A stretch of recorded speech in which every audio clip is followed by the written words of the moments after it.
Hello students, তোমাদের সবাইকে আমাদের চ্যানেলে ওয়েলকাম জানাই। দেখো, আজ আমরা সেকেন্ড সামেটিভ এক্সামের জন্য ক্লাস 6-এর জিওগ্রাফির তোমাদের প্রশ্ন বিচিত্রাতে 10th number of school Paramanandapur Jagannath institution এই স্কুলের সমস্ত কোশ্চেন আনসারগুলি দেখে নেব। তাহলে চলো দেরি না করে ক্লাসটি শুরু করি। ফার্স্ট কোশ্চেন দেখো, বেতার তরঙ্গ প্রতিফলিত হয়ে পৃথিবীতে ফিরে আসে যে স্তর থেকে তা হলো থার্মোস্ফিয়ার। নেক্সট ওয়ান, বায়ুমণ্ডল দ্বারা সৌর বিকিরণের শোষণের পরিমাণ হলো 51%। থার্ড, মৌসুমী বায়ুর প্রত্যাবর্তন কাল হলো, আনসার হবে শরৎকাল। Option C is the right answer.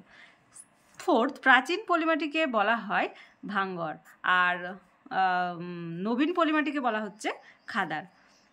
Fifth দেখো, ম্যানগ্রোভ অরণ্য দেখা যায় হিমালয় পার্বত্য অঞ্চলে, মরু অঞ্চলে, পশ্চিমবঙ্গের সুন্দরবনে, ভারতের মালভূমি অঞ্চলে। সবাই পারবে এটা, পশ্চিমবঙ্গের সুন্দরবনে।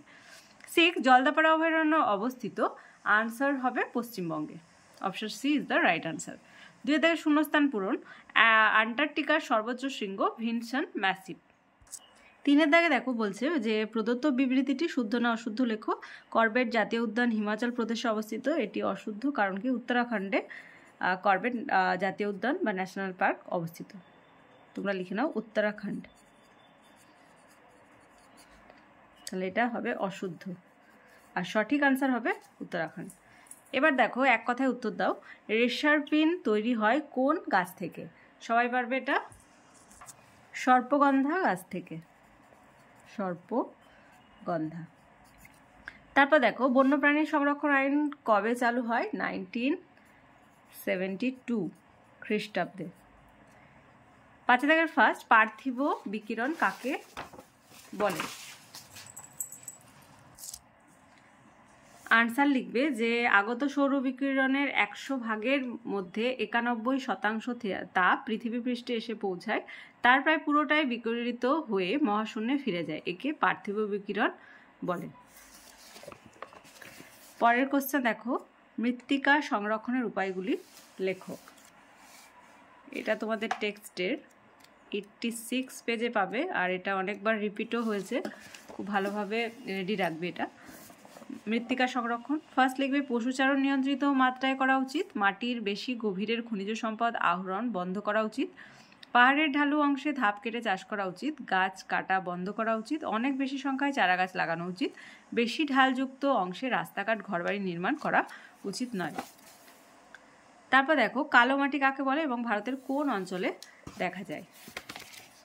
এটি 84 পেজে রয়েছে। কালো মাটি, যে ব্যাসাল্ট শিলা গঠিত অঞ্চলে এই মাটি দেখা যায়, এর জল ধারণ ক্ষমতা খুব বেশি, এই মাটি যথেষ্ট উর্বর, তুলো, আখ, চীনাবাদাম চাষের জন্য এই মাটি আদর্শ। কোন অঞ্চল? গুজরাট, মহারাষ্ট্র, মধ্যপ্রদেশের বেশিরভাগ অংশে এবং কর্ণাটক ও অন্ধ্রপ্রদেশের কিছু অংশে এই মাটি দেখা যায়। 6 দাগের ফার্স্ট কোশ্চেন, আন্টার্কটিকা মহাদেশকে বিজ্ঞানের মহাদেশ বলা হয় কেন? খুব ইম্পর্টেন্ট কোশ্চেন।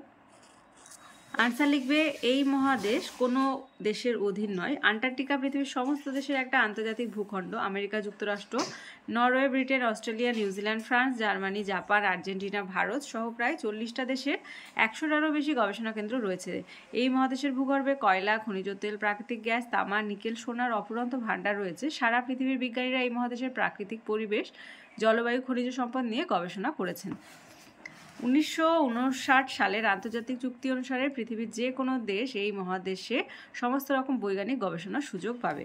এই সব কারণেই আন্টার্কটিকাকে বিজ্ঞানের মহাদেশ বলা হয়। নেক্সট ওয়ান, তামিলনাড়ু রাজ্যের করমণ্ডল উপকূলে বছরে 2বার বৃষ্টি হয় কেন? এর আনসার তোমরা 81 পেজে পাবে। লিখবে যে সেপ্টেম্বর মাসের শেষ বা অক্টোবর মাসের শুরুতে স্থলভাগ থেকে জলভাগের দিকে বায়ু চলাচল করতে থাকে। এই বায়ু হলো উত্তর পূর্ব মৌসুমী বায়ু। স্থলভাগ থেকে আসার কারণে জলীয় বাষ্প কম থাকায় এই বায়ুতে বৃষ্টি হয় না, তবে বঙ্গোপসাগরের ওপর দিয়ে প্রবাহিত হওয়ার সময় উত্তর পূর্ব মৌসুমী বায়ু প্রচুর পরিমাণে জলীয় বাষ্প সংগ্রহ করে। এটা হাইলাইট করে দেবে যে জলীয় বাষ্প সংগ্রহ করে। এই বায়ু করমণ্ডলের উপকূলে প্রচুর বৃষ্টি ঘটায়, এর ফলে করমণ্ডল উপকূলে 2বার বৃষ্টিপাত হয়। থার্ড দেখো, মৌসুমী বায়ুর বৈশিষ্ট্য আলোচনা করো। এর আনসার আমি স্ক্রিনে দিয়ে দেবো, সেখান থেকে তোমরা লিখে নেবে।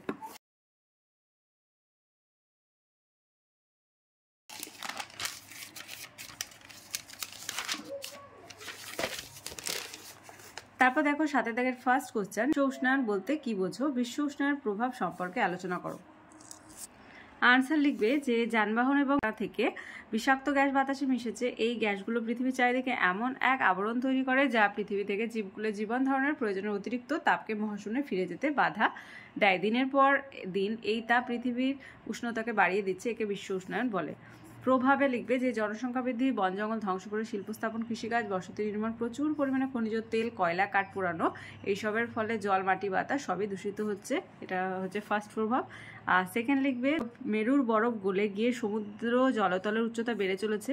বিশ্ব উষ্ণায়নের ফলে প্রবল বন্যা, তীব্র খরা, বিধ্বংসী ঝড়, মরুভূমির প্রসার, তাপপ্রবাহ, এমনকি শস্যহানি থেকে দুর্ভিক্ষ, মহামারী পর্যন্ত হতে পারে। ফ্রিজ, এসি, বেশ কিছু রাসায়নিক দ্রব্য থেকে ক্ষতিকর গ্যাস বায়ুমণ্ডলের ওজোন স্তরে পৌঁছে আমাদের এই রক্ষা কবচকে নষ্ট করে দিচ্ছে। ধীরে ধীরে জলবায়ু এমনভাবে পাল্টে যাচ্ছে যে বহু উদ্ভিদ এবং প্রাণী প্রজাতি একেবারে বিলুপ্ত হয়ে যাচ্ছে। প্রকৃতির এই অবক্ষয় আটকাতে এখনই কোনো কার্যকরী ব্যবস্থা না নিলে শেষ পর্যন্ত মানুষের উপরই চরম সংকট নেমে আসবে। এগুলো সব বিশ্ব উষ্ণায়নের প্রভাবে কিন্তু ঘটে থাকে। আজকে ক্লাসের লাস্ট কোশ্চেন, বায়ুমণ্ডলের স্তরবিন্যাসগুলি আলোচনা করো। আনসার লিখবে ভূপৃষ্ঠ থেকে ওপরে 16 কিলোমিটার পর্যন্ত যে বায়ুস্তর আছে তার নাম ট্রপোস্ফিয়ার। এই বায়ুস্তরে কণা থাকে বলে ঝড় বৃষ্টি হয়। পৃথিবীর বিভিন্ন জায়গায় আবহাওয়ার রকম ফের দেখা যায়। ট্রপোস্ফিয়ারের স্তরে যত উঁচুতে ওঠা যায় তাপমাত্রা তত কমতে থাকে। প্রতি 1000 মিটার উচ্চতায় 6.5 ডিগ্রি সেলসিয়াস হারে তাপমাত্রা কমে। তারপর পরে পয়েন্ট দেবে স্ট্র্যাটোস্ফিয়ার। ট্রপোস্ফিয়ারের উপরে ভূপৃষ্ঠ থেকে 50 কিলোমিটার পর্যন্ত বায়ুস্তর হলো স্ট্র্যাটোস্ফিয়ার। এখানে বাতাসের পরিমাণ কম, ধুলোর কণা নেই, তাই মেঘ, বৃষ্টি কিছুই হয় না। জেট প্লেনগুলো এই শান্ত স্তর দিয়ে চলাচল করে। উচ্চতা বাড়ার সঙ্গে মাত্রা বাড়তে থাকে। এই স্তরে 20 থেকে 25 কিলোমিটার উচ্চতায় ওজোন গ্যাসের একটা স্তর আছে। সূর্য থেকে আসা ক্ষতিকারক অতিবেগুনি রশ্মি থেকে আমাদের রক্ষা করে এই স্তর।